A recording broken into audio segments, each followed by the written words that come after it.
আজকে আমরা আলোচনা করব চতুর্থ অধ্যায় নিয়ে আমরা আলোচনা করব প্রথম পরিচ্ছেদ চতুর্থ অধ্যায়ের পদ প্রকরণ নিয়ে আমরা আলোচনা করব। আমরা যদি খেয়াল করে দেখি যে বাংলা বাক্যে বিভক্তিযুক্ত শব্দ ও ধাতুকে বলা হয় পদ বলা হয়, অর্থাৎ বাংলা বাক্যে ব্যবহৃত বিভক্তিযুক্ত শব্দ এবং ধাতুকে বলা হয় পদ বলা হয়। এটা বিভিন্ন পরীক্ষায় আসে। পদগুলো প্রধানত দুই প্রকার, একটা হচ্ছে সব্যয় পদ আর একটা হচ্ছে অব্যয় পদ বলা হয়। তো আবার সব্যয় আবার চার ভাগে ভাগ করছে, সেটা হচ্ছে বিশেষ্য, বিশেষণ, সর্বনাম, ক্রিয়া।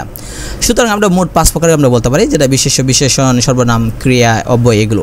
তবে একটা জিনিস খেয়াল রাখবেন যে বিভিন্ন পরীক্ষার মধ্যে আসে যে পদ কত প্রকার, সাধারণত কত প্রকার বা প্রধানত কত প্রকার, তখন কিন্তু দুই প্রকারটাই বলতে হবে, ঠিক আছে? কারণ এরকমভাবে আসে যে পদ কত প্রকার, যে আমরা দুই প্রকারই বলবো।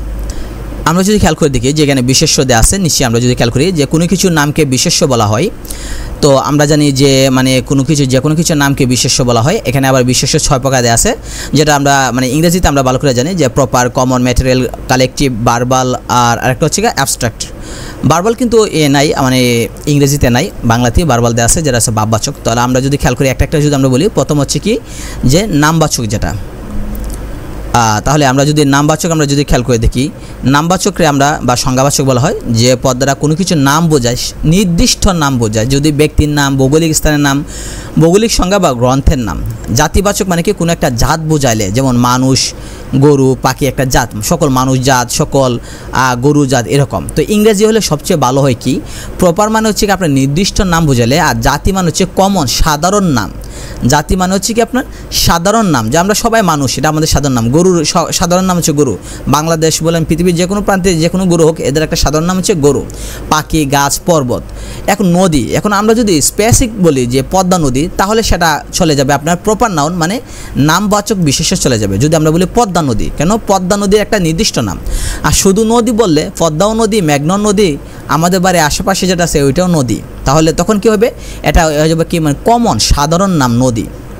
বস্তুবাচক আমরা ভালো করে বুঝি, সকল বস্তুকে বোঝায়, যেমন বই, খাতা, কলম, চিনি, লবণ, পানি। সমষ্টি সমষ্টি বোঝায়, যেমন সভা কিন্তু একজনকে নেওয়া হয় না, জনতা একজনকে নেওয়া হয় না, সমিতি একজনকে নেওয়া হয় না, পঞ্চায়েত কি অনেক মানুষ নেওয়া, মাহফিল কিন্তু একজনকে নেওয়া হয় না, জাক অনেকগুলো নিয়ে জাক হয়, বহর একই রকম, দলও একজনকে নেওয়া হয় না। ভাববাচক বা যে বোঝাচ্ছে আপনার যে বিশেষ্য পদে কোনো ক্রিয়ার ভাব বা কাজের ভাব প্রকাশ করে, অর্থাৎ ভার্বের ভাব, কাজ করা কেনা, কাজের নামকে বলে। গমন হচ্ছে নাম, আর এটা হচ্ছে কি যাওয়া। গমন দ্বারা কোনো কাজ বোঝাচ্ছে না, গমন হচ্ছে কি যাওয়ার কাজটা। দর্শন, বুঝন, শয়ন, দেখা, শোনা, এগুলো বুঝন বলতে আমরা খাইতেছি বলতেছি না, খাবার যে নামটা এটাকে বলা হয়। অর্থাৎ আমি বলতেছি যে বুঝন করা ভালো, কি খাবার খাওয়াটা ভালো। এখানে আমরা কেউ বলতেছি না কাউকে যে সে খাইতেছে। বা শয়ন, শোয়ার কাজ, কাজের নামটাকে বলতেছে। আর গুণবাচক কি আমরা জানি যে কোনো কিছু দোষ গুণ যদি বোঝাই, তাহলে সেটা হচ্ছে গুণবাচক, যেমন মধুরতা, তিক্ততা, এগুলো কি। এবার আসি বিশেষণ। বিশেষণ হচ্ছে আপনার অ্যাডজেক্টিভ, যেটাকে বলা হয় যে পদ দ্বারা বিশেষ্য, সর্বনাম এবং ক্রিয়াপদে দোষ, গুণ, অবস্থা, সংখ্যা এবং পরিমাণ। এই জিনিসটা আমাদের মনে রাখতে হবে। আমরা শুধু মনে করি শুধু দোষ আর গুণই বুঝি, আসলে এটা ভুল। দোষ গুণের পাশাপাশি আপনাকে অবস্থা কি, এখন কি ঠান্ডা না গরম, এই অবস্থা, এর কি তরল নাকি বায়বীয়, এটা একটা অবস্থা। সংখ্যা আর পরিমাণটাও লাগবে। এখন আমরা যদি খেয়াল করে দেখি, তাহলে বিশেষণ দুই ভাগে ভাগ করছে, সেটা হচ্ছে নাম বিশেষণ, একটা হচ্ছে ভাব বিশেষণ। নাম কি, যে বিশেষণ পদ শুধু বিশেষ্য আর সর্বনামকে বিশ্লেষণ করে। নাম বিশেষণ হচ্ছে কি, নাউন প্রোনাউনকে যদি বিশ্লেষণ করে। নাম বিশেষণ কি, নাউন আর প্রোনাউনকে যদি বিশ্লেষণ করে, সেটা হবে নাম বিশেষণ। যেমন আমরা যদি খেয়াল করি, যেমন নীল আকাশ, তাহলে এই যে আকাশ, এটাকে একটা নাম, কেমন, এটা নীল, তাহলে এটা কোন বাচক, রূপবাচক। পরীক্ষা আসে যে কালো মেঘ, এটা কোন বাচক বিশেষণ, আমরা বলবো রূপ। চৌকস লোক, এটা গুণবাচক। অবস্থা, তাজা মাছ, মাছটা কি পচা, মরা নাকি তাজা, এটা একটা অবস্থা বোঝাইতেছে। রোগা ছেলের অবস্থা কেমন, রোগা নাকি সুস্থ, এটা অবস্থা বোঝাইতেছে। সংখ্যা তো আমরা বুঝি। ক্রমবাচক আমরা ক্রমবাচক অধ্যায়ে আমরা সংখ্যা নামে একটা অধ্যায় আছে, ওইটা আলোচনা করছি। ক্রম সিরিয়ালে প্রথম, দ্বিতীয়, তৃতীয়, চতুর্থ, নবম, দশম, এরকম। পরিমাণ কি যদি আমরা বলি, যেমন বিঘাটেক জমি, 5% ভূমি, এরকম। অংশ সম্পূর্ণটা না, অংশ থাকবে, যেমন অর্ধেক, এটা একটা অংশ, সম্পূর্ণের অর্ধেক। 16 আনা, সিকি, এরকম কি। উপাদান কি দিয়ে তৈরি হয়েছে, যেমন বেলেমাটি, মেটে, কলসি, পাথুরে। প্রশ্ন আমরা বুঝি প্রশ্নবাচক। নির্দিষ্টতা বোঝালে, যেমন এই লোক, সে ছেলে, ওই লোকটা, ওইটা, ওই যে এই ওই সেই বলতেছে, এটা নির্দিষ্টতা বোঝায়। আরও হচ্ছে আমরা যদি খেয়াল করি ক্রিয়া বা জাত মানে হারানো সম্পত্তি, এটা বার্বের জাত বোঝাচ্ছে। অব্যয় আচ্ছা মানুষ, এই যে আচ্ছা উপরি এগুলো হঠাৎ, এগুলো অব্যয়। সর্বনাম কবেকার কথা, কোথাকার, এই যে কোথাকার এগুলো হচ্ছে কবেকার, এগুলো হচ্ছে সর্বনাম, নামের পরিবর্তে সমাস সিদ্ধ, যেমন বেকার, নিয়ম বিরুদ্ধ, জ্ঞানহারা, চৌচালাগড়, এগুলো সমাস। আমরা সমাস অধ্যায় এগুলো নিয়ে আলোচনা করেছি যে সমাস মানে কীভাবে হয়। ব্যবসামূলক যেমন হাসি হাসি মুখ, কাদো কাদো চেহারা, ডুবু ডুবু নৌকা। অনুকার অব্যয়জাত যেমন ক্ষণক্ষণে শীত সনসনা। অনুকার মানে হচ্ছে কোনো একটা শব্দ দুইবার, যেটা আমরা দ্বিরুক্তির মধ্যে আলোচনা করছি। ধনাত্মক অনুকার যেটা আমরা আলোচনা করছি ওইটা বোঝাইতেছে যে কনকনে শীত সনসনে, ওইটা দেখলে এটা বুঝতে পারবেন। কনকনে শীত সনসনে হাওয়া এগুলো। কিদন্ত আমরা কৃতপ্রত্যয় এগুলোতে আলোচনা করেছি। কৃতি সন্তান, জানাশোনা লোক, পায়ে চলা পথ, এরকম কি তদ্দিতান্ত, এটা তদ্দিত প্রত্যয় নামে একটা অধ্যায় আছে, আমরা একটা ভিডিও আগের হবে, ওইটার মধ্যে আমরা আলোচনা করেছি। জাতীয় সম্পদ, নৈতিক বল। কিদন্ত মানে হচ্ছে বার্ব জাতীয় কাজ, আর তদ্দিত হচ্ছে আমরা হচ্ছে যে নাম জাতীয় শব্দ, যেটা এটা। উপসর্গ অধ্যায় আমরা আলোচনা করেছি, খাঁটি বাংলা উপসর্গ, এটা দেখলে চলবে। উপসর্গ অধ্যায় যেটা, ওই ভিডিওটা দেখলে চলবে। নিখুঁত খাজ এগুলো। বিদেশি নাস্তানাবোধ অবস্থা, লাওয়ার ইসমাল, লাখেরাজ সম্পত্তি, দরপত্তনী, এগুলো আমরা আলোচনা করেছি উপসর্গ সংক্রান্ত যেগুলোতে আছে এইগুলো। এবার আসেন ভাব বিশ্লেষণ। ভাব বিশ্লেষণে যে পদ বিশেষ্য এবং সর্বনাম ভিন্ন অন্য পদকে বিশেষিত করে তাকে বলে ভাব বিশ্লেষণ। এর আগে যেটা আমরা পড়েছি সেটা হচ্ছে নাম বিশেষণ। নাম বিশেষণ মানে কি শুধু নাউন প্রোনাউনকে নিয়ে আলোচনা করে। আর ভাব হচ্ছে আপনার নাউন প্রোনাউন ছাড়া বাকি যেগুলো আছে, যেমন ক্রিয়া, অ্যাডভার্ব, এগুলো নিয়ে আলোচনা করে। অ্যাডজেক্টিভ নিয়ে, প্রিপজিশন, অব্যয়, এগুলো নিয়ে আলোচনা করে। তাহলে এটা আবার 4 প্রকার। ক্রিয়া বিশেষণ এটা দেওয়া আছে, বিশেষণে বিশেষণ দেওয়া আছে এটা, আর অব্যয় বিশেষণ দেওয়া আছে, আর বাক্যের বিশেষণ দেওয়া আছে। তো আমরা একটা করে আলোচনা করি। প্রথমে ক্রিয়া বিশেষণ মানে কি, ক্রিয়াকে নিয়ে আমরা বলি। যেমন খেয়াল করে দেখেন, ধীরে ধীরে বায়ু বয়, তাহলে কাজটা কেমন হইতেছে, ধীরে ধীরে। তাহলে কাজ মানে তো ক্রিয়া ধরন বলতেছে। পরে একবার এসো, তাহলে কখন আসতেন, পরে আসতেন, তাহলে আসাটা কখন হবে, পরে। তাহলে ওই যে আসা মানে তো মানে কাজ, বার্ব, এটা কেমন হবে সেটা নিয়ে আলোচনা করতেছে। বিশেষণীয় বিশেষণ কি মানে কি হচ্ছে আপনার বিশেষণকে আবার বিশেষণিত করে, মানে বিশেষণকে বিশ্লেষণ করে আরেকটা বিশেষণ দ্বারা। যেমন সামান্য একটু দুধ দাও, এ ব্যাপারে সে অতিশয় দুঃখিত, এটা। অথবা ক্রিয়া বিশেষণ যেটা রকেট অতি দ্রুত চলে, সেটা। অব্যয় নিয়ে আমরা আলোচনা করেছি আগে। অব্যয় একটা সমাজ সমাধে আছে, অব্যয়ভাব সমাজ যেটা, ওইখানে। যেমন দিকতারে শতদিক, নির্লজ্জ যে জন, এটা। বাক্যের বিশেষণ কখনো কোনো বিশেষণ পদ একটি সম্পূর্ণ বাক্যকে বিশেষিত করে, তখন তাকে বাক্যের বিশেষণ বলে। যেমন দুর্ভাগ্যক্রমে দেশ আবার নানা সমস্যা জেলা আবদ্ধ হয়ে পড়েছে। এই যে দুর্ভাগ্যক্রমে, এই কথাটা দ্বারা পুরা বাক্যটাকে চেঞ্জ করে দিয়ে দিচ্ছে। অথবা বাস্তবিকই আজ আমাদের কঠিন পরিশ্রমের প্রয়োজন। এই যে বাস্তবিক কথার দ্বারাই সমগ্র বাক্যটাকে আপনার পরিবর্তন করাই দিয়ে দিচ্ছে, বিশ্লেষণ করে দিচ্ছে যে দেশটা দুর্ভাগ্যক্রমে ঘটনাটা ঘটছে, বা বাস্তবিকভাবে আমরা এই কাজটা করব। আরেকটা আছে দেখেন, বিশেষণের অতিশায়ন, যেটা বিশেষণ পদ যখন দুই বা ততোধিক বিশেষ্য পদের মধ্যে গুণ, অবস্থা, পরিমাণ তুলনা করা হয়, অর্থাৎ যেটা আমরা ডিগ্রি আমরা বলি, যেটা ইংরেজিতে তুলনা, পজিটিভ, কম্পারেটিভ, সুপারলেটিভ, এটা কেন বোঝাতেছে যে বিশেষণের অতিশায়ন মানে কি, আমরা যদি কারো দোষ, গুণ, সংখ্যা, অবস্থা তুলনা করি তাহলে সেটা। যেমন যমুনা একটি দীর্ঘ নদী, পদ্মা দীর্ঘতর, কিন্তু মেঘনা বাংলাদেশের দীর্ঘতম নদী। এখানে তুলনা করতেছি। সূর্য পৃথিবী ও চন্দ্রের মধ্যে তুলনায় সূর্য বৃহত্তম, পৃথিবী চন্দ্রের চেয়ে বৃহত্তর, এবং চন্দ্র পৃথিবী অপেক্ষা ক্ষুদ্রতর। তাহলে এখানে বিশেষণীয় অতিশায়ন মানে কি, আমরা তুলনা করতেছি এই অর্থে। আবার দেখেন বাংলা শব্দের অতিশায়ন দেওয়া আছে। বাংলা শব্দ মানে কি, বাংলা শব্দের অতিশায়নে দুইয়ের মধ্যে হলে, অর্থাৎ দুইয়ের মধ্যে যদি তুলনা আমরা করি, অতিশায়ন মানেই আমরা আগে বলতেছি যে বিশেষণে অতিশায়ন কথা মানে কি তুলনা, অতিশায়ন মানে কি তুলনা। এখন যদি বাংলার মধ্যে তুলনা বোঝাই, তাহলে দুজনের মধ্যে যদি আমরা তুলনা বোঝাতে চাই, তাহলে চাইতে, চেয়ে, হইতে, হতে, অপেক্ষার থেকে এই শব্দগুলো আমরা ব্যবহার করব। যেমন গরুর থেকে ঘোড়ার দাম বেশি, অর্থাৎ গরু এবং ঘোড়া এই দুইটার মধ্যে তুলনা করতেছি, তাই হতে, চেয়ে, অপেক্ষা থেকে, এগুলো নিয়ে আমরা। বাঘের চেয়ে সিংহ বলবান, এখানে চেয়ে আমরা ইউজ করতেছি কারণ বাঘ এবং সিংহ এই দুইটার মধ্যে তুলনা করতেছি, তাই দুইটার মধ্যে তুলনা করলে চাইতে, চেয়ে, হইতে এগুলো ব্যবহার করব। আর বহুর মধ্যে তুলনা করলে, বহুর মধ্যে যদি আমরা তুলনা করি, বহু মানে অনেকগুলোর মধ্যে যদি আমরা তুলনা করি, তাহলে আমরা কোনগুলো ব্যবহার করব, এখানে দেওয়া আছে যে সব চাইতে, সবচেয়ে, সব থেকে, সর্বাপেক্ষা, সর্বাধিক, এগুলো ব্যবহার করব। যেমন দেখছেন নবম শ্রেণীর ছাত্রদের মধ্যে করিম সবচেয়ে বুদ্ধিমান, তাহলে সবার সাথে তুলনা করা হয়েছে। দুটি বস্তুর মধ্যে অতিশানে যদি আরও জোর দিতে চাই, তুলনার মধ্যে যদি আরও জোর দিতে চাই, তাহলে আমরা যেমন বেরি ইউজ করি, এরকমভাবে অনেক, অধিক, বেশি, অল্প, কম, এগুলো ব্যবহার করব। যেমন গোলাপ ফুল, পদ্ম ফুল গোলাপের চাইতে অনেক সুন্দর, এরকম কি।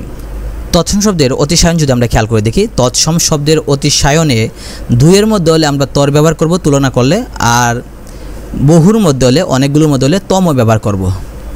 যেমন দেখেন গুরুতর, গুরুতম, দীর্ঘতর, দীর্ঘতম। তো আমরা যদি আরেকটা জিনিস খেয়াল করি, যে বহুর মধ্যে অতিশায়নে তুলনীয় বস্তুর উল্লেখ না করেও তম কথা উল্লেখ করা যায়। যেমন মেঘনা বাংলাদেশের দীর্ঘতম নদী, এখানে কিন্তু কারোর সাথে তুলনা করে নাই, তারপর কিন্তু মানে আমরা সামগ্রিকভাবে তুলনা করছি যে দীর্ঘতম নদী, কিন্তু নাম উল্লেখ করে নাই।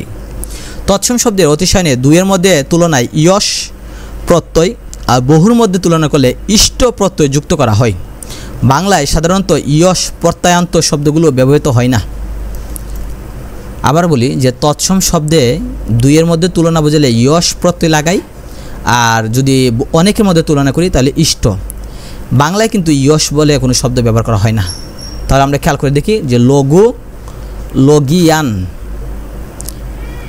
অল্প দেয়া আছে, তারপর আপনার বৃদ্ধ, জায়ান, শ্রেয়, শ্রেয়ান এভাবে দেওয়া আছে, বাংলায় কিন্তু ব্যবহার নাই। আর বহুর মধ্যে হলে লঘিষ্ঠ, ঘনিষ্ঠ, জ্যেষ্ঠ দেওয়া আছে, এভাবে দেওয়া আছে। লঘু, লগিয়ান, লঘিষ্ঠ এভাবে দেওয়া আছে। অল্প, কনিয়ান, ঘনিষ্ঠ, বৃদ্ধ, জায়ান আর জ্যেষ্ঠ, বাংলা কিন্তু এদের ব্যবহার নাই। তো আমরা যদি খেয়াল করি, 3 ভাইয়ের মধ্যে রহিমি জ্যেষ্ঠ এবং করিম ঘনিষ্ঠ সংখ্যাগুলোর লঘিষ্ঠ সাধারণ গুণিতক বের করো। মানে একটা উদাহরণ দিল কি। যাই হোক, ইয়স প্রত্যয়ান্ত কোনো শব্দের স্ত্রীলিঙ্গ রূপ বাংলায় প্রচলিত আছে, যেমন ভূয়সী প্রশংসা, অর্থাৎ ইয়স প্রত্যয়ান্ত স্ত্রীলিঙ্গ হিসেবে বাংলায় প্রচলিত আছে, যেমন ভূয়সী। আরও দেওয়া আছে আপনি দেখেন ভালো, বিশেষণ হিসেবে, যেমন ভালো বাড়ি, গুড হাউস। এখানে গুড মানে কি অ্যাডজেটিভ, ভালো। আবার আপন ভালো সবাই বোঝায়, এখানে ভালো কিন্তু অ্যাডজেটিভ না, এখানে ভালো বলতে নাউন মানে বিশেষ্য। একইভাবে মন্দ বিশেষণ মানে অ্যাডজেটিভ হিসেবে, মন্দ কথা বলতে নেই। আবার মন্দ বিশেষ্য হিসেবে, এখানে কি মন্দটা তুমি দেখলে। পূর্ণ আমরা যদি খেয়াল করে দিই, বিশেষণ মানে অ্যাডজেটিভ হিসেবে তোমার এ পূর্ণ প্রচেষ্টা। আর পূর্ণ যখন নাউন হিসেবে কাজ করে, নাম হিসেবে, তখন হচ্ছে পূর্ণে মতি হোক। একইভাবে নিশীথ, পরীক্ষা আসে কিন্তু, পরীক্ষা আপনাকে একটা দেব যে গভীর নিশীথে প্রকৃতি সুপ্ত। এখানে নিশীথ কোন ধরনের শব্দ, বিশেষ্য, বিশেষণ, ক্রিয়া, তখন এটা কিন্তু বিশেষ্য, এভাবে আপনাকে এখান থেকে পড়তে হবে। যেমন দেখেন এ এক বিরাট সত্য, এটা বিভিন্ন পরীক্ষা আসে। এখানে সত্য কিন্তু অ্যাডজেটিভ না, এটা কিন্তু নাউন হিসেবে। সর্বনাম নিয়ে আমরা আলোচনা করি যে বিশেষ্যের পরিবর্তে যে শব্দ ব্যবহার করা হয় তাকে বলা হয় সর্বনাম, অর্থাৎ নামের পরিবর্তে যেটা সেটা সর্বনাম। এটা আমরা প্রোনাউন নিয়ে আমরা আরও আগে জানি। তো আমরা যদি এখানে খেয়াল করি, প্রোনাউনের শ্রেণীবিভাগ দেওয়া আছে, যেমন ব্যক্তিবাচক বা পুরুষবাচক বলা হয়, যেমন আমি, আমরা, তুমি, তোমরা, এগুলো যেগুলো আমরা জানি। আত্মবাচক মানে স্বয়ং, নিজে, খুদ, আপনি, মানে আত্মবাচক মানে নিজে। তো একইভাবে আমরা যদি খেয়াল করি, সামীপ্যবাচক যদি বলি, এ, এই, এরা, ইয়ারা, ইনি, এইটা। দূরত্ব মানে দূরে বুঝালে, যেমন ওই বাড়িটা, ওই সব, এরকম হলে। সাকুল্য মানে হচ্ছে কি আপনার যেমন সব মিলিয়ে, যেমন সব, সকল, সমুদয়, এরকম। প্রশ্নবাচক তো আমরা ভালো করে চিনি যে কে, কি, কেন। অনির্দিষ্ট জ্ঞাপক মানে নির্দিষ্ট করে না কোনো এক ব্যক্তি, এখানে কোনো বলতে অনির্দিষ্ট, কোনো নির্দিষ্ট নেই। কেউ একটা কথা বলেছিল, এখানে কেউ বলতে আমরা নির্দিষ্ট করে বলতে পারি না কেউ মানে লোকটা কেটা, এই কারণে আমরা বলবো যে অনির্দিষ্টতা। ব্যতিহারিক মানে, ব্যতিহারিক আমরা আলোচনা করেছিলাম, সেটা সমস্যা আলোচনা করেছিলাম। ব্যতিহারিক মানে কি দুজনে মিলে একটা কাজ করলে, যেমন আপনা আপনি, নিজে নিজে, আপসে, পরস্পর, এগুলো। সংযোগ জ্ঞাপক যদি বলে যে, যিনি, যারা, যাহারা, এগুলো সংযোগ স্থাপন করে, দুইটা সেন্টেন্সকে যুক্ত করে। এখানে প্রশ্নবাচক যেটা আমরা বলেছি সেটা, এটাকে বলা হয় আপনার ইন্টারোগেটিভ। আর সংযোগ মানে হচ্ছে বলা হয় রিলেটিভ শব্দ যেগুলো, সেগুলো। অন্যাদিবাচক যেটা অন্য, অপর, পর, এটা নিয়ে ব্যবহার করা হয়। তাহলে সর্বনাম পদ আমরা আলোচনা করেছি, ব্যক্তি, আত্ম, স্বামীপ্য, দূরত্ব, সাকুল্য, প্রশ্ন, অনির্দিষ্ট, ব্যতিহারিক, সংযোগ এবং অন্যাদিবাচক। তো সর্বনামে আবার পুরুষ আছে। পুরুষ একটি পারিভাষিক শব্দ, মানে এটা বিদেশি ভাষার একটা শব্দ। একমাত্র বিশেষ্য এবং সর্বনাম এবং ক্রিয়ারই পুরুষ হয়, অন্যগুলোর হয় না। বিশেষণ বা অব্যয়ের কোনো পুরুষ নাই। আমরা জানি 3 পুরুষ, আমরা ভালো করে জানি, first person, second person, third person. এটা এখানে আছে। ফার্স্ট পারসনকে বলা উত্তম পুরুষ, যেটা আই, উই। সেকেন্ড পারসন মানে হচ্ছে মধ্যম পুরুষ, যেটা হচ্ছে ইউ। আর থার্ড পারসন মানে হচ্ছে নাম পুরুষ, যেটা হচ্ছে দুনিয়া যা আছে সবই। এটা এখানে দেওয়া আছে কি। তো এখানে একটা চার্ট দেওয়া আছে, এখানে সুন্দর করে দেওয়া আছে সাধারণ হিসেবে উত্তম পুরুষ, মধ্যম পুরুষ, নাম পুরুষ, সম্ভ্রান্ত মানে সম্মান করে আমরা বলি, যেমন আপনি, আপনারা, তিনি বলি। তুচ্ছার্থে হচ্ছে তুই, তারা, এই, ওরা, এরকম কি। তুচ্ছার্থে মানে আমরা নেগলেক্ট করে বললে কাউকে। তো এখানে আমরা যদি খেয়াল করি সর্বনামের বিভক্তিগ্রাহী রূপ দেওয়া আছে, এই বক্সটাও লাগে, একটু দেখে নেবেন। যেমন আমি মানে তুচ্ছার্থে বা সম্ভ্রান্তে, যেমন তুমি আমরা যদি সম্মান দিয়ে বলি, তুমি না বলে আমরা বলবো কি আপনি। আর তুমিরে যদি আমরা মানে তুচ্ছ হিসেবে বলি তাহলে বলবো যে তুই এই কাজটা কর। এটা এখানে বোঝাতেছে যে মানে সম্ভ্রান্ত মানে কি সম্মান দিয়ে, আর তুচ্ছার্থ মানে হচ্ছে কি যে আপনি মনে করেন যে তুচ্ছ হিসেবে যদি খেয়াল করে যদি। তারপর আমরা যদি খেয়াল করে দেখি এখানে যদি আমরা খেয়াল করি প্রচলিত ভাষা দেওয়া আছে, চলিত ভাষা দেওয়া আছে। এখানে চলিত ভাষা যেটা দেওয়া আছে সেটা হচ্ছে তুচ্ছার্থে তাহা স্থানে তা, যাহা স্থানে যা, কাহা স্থানে কা, ইহা স্থানে এ, উহা স্থানে ও আদেশ হয়, এটা দেওয়া আছে। সম্ভ্রান্তে এগুলোর সাথে একটি চন্দ্রবিন্দু সংযোজিত হয়, যেমন তাহাযুক্তের তাহাদের, সাধু তাহাদের চলিত মানে তাহাদের হচ্ছে সাধু, আর তাদের হচ্ছে কি চলিত হিসাবে, যেমন তাহাযুক্তের তাহাদের। 2 নম্বর হচ্ছে করণ কারকে অনুসর্গ ব্যবহারে পূর্বে মূল সর্বনাম শব্দের সঙ্গে অন্তঃস্থ এর বা কে বিভক্তি যোগ করে নিতে হয়, যেমন তাহাকে দিয়ে, তাকে দিয়ে, এরকম কি।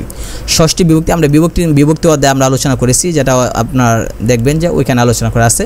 তৎপুরুষ সমাজ যেটা, এটা আমরা আলোচনা করেছি বিভক্তি না, ওইখানে আপনারা দেখে নেবেন। এইগুলো সর্বনামের মানে কিছু প্রয়োগ দেওয়া আছে, এখানে দেওয়া আছে বিনয় প্রকাশ করার জন্য আমরা ব্যবহার করেছি। এইগুলো সাধারণত এগুলো লাগে না, তাই আমরা দরকার নেই।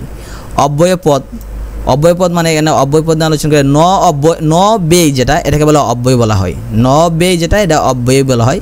যার ব্যয় বা পরিবর্তন হয় না তাকে বলে অব্যয়, অর্থাৎ যা কখনো পরিবর্তন হয় না তাকে বলে অব্যয় বলা হয়।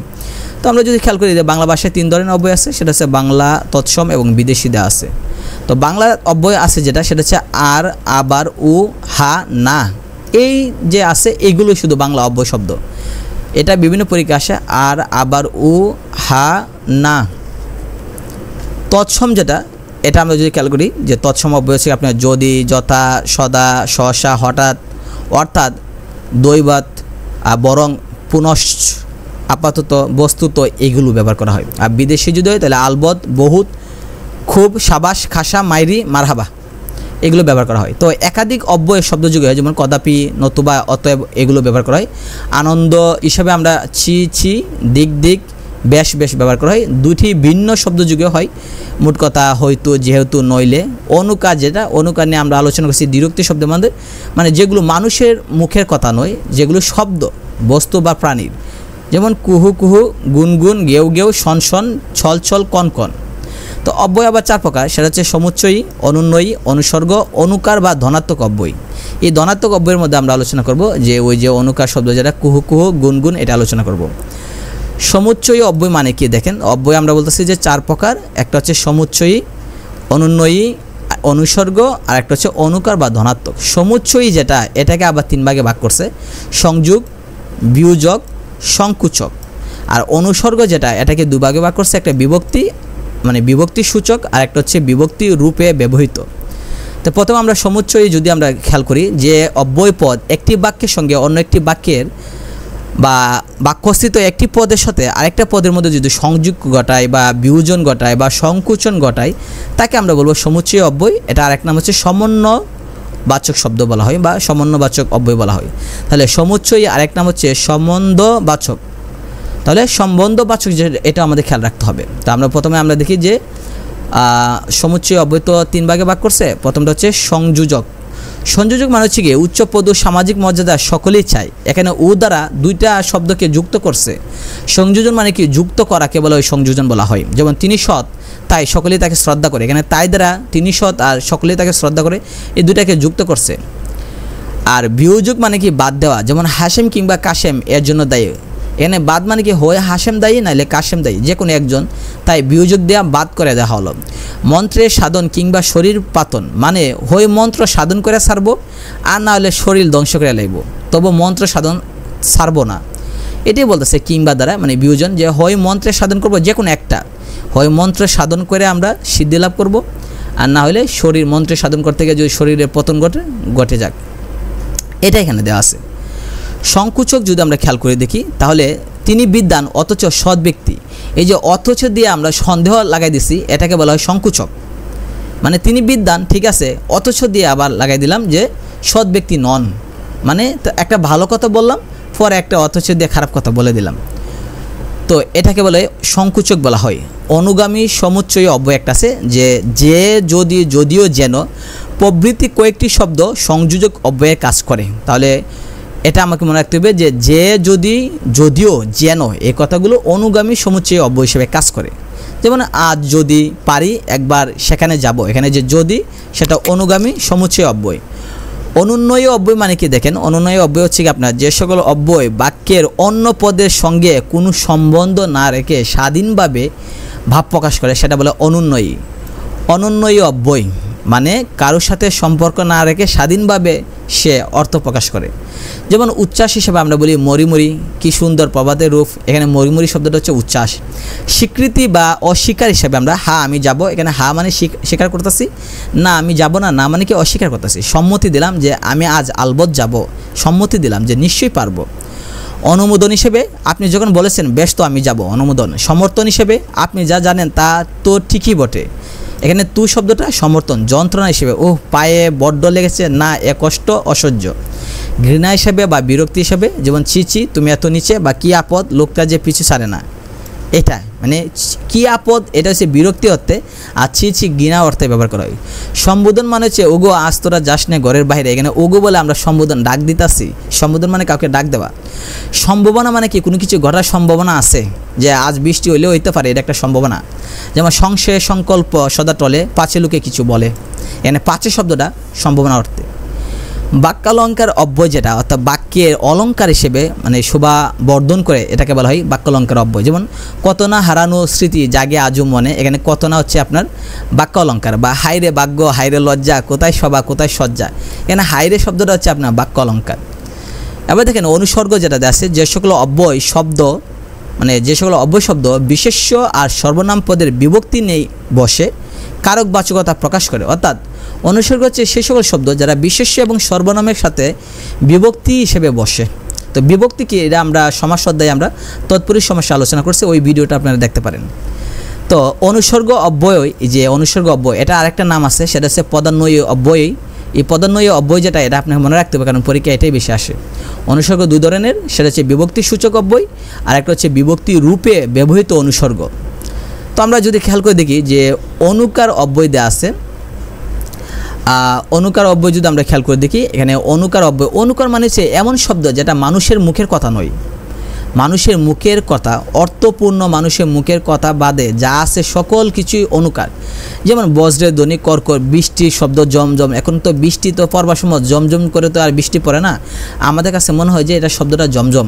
তার মানে কি যে কোনো কিছু সাউন্ড যেটা মানুষ মুখ দিয়ে অর্থপূর্ণ বাক্য না বলে, মানুষও সেটা মুখ দিয়ে শব্দ করতে পারে, যে শব্দটার কোনো অর্থ নাই, কোনো বাংলা ব্যাকরণ বা ভাষার অন্তর্গত হয় না, সেটাকে বলা অনুকার বলা। যেমন মেঘের গর্জন, সিংহের গর্জন, যে কোনো কিছু ডাক বা শব্দ, যেমন পাতার শব্দ, এগুলোকে বলা হয় অনুকার বলা হয়।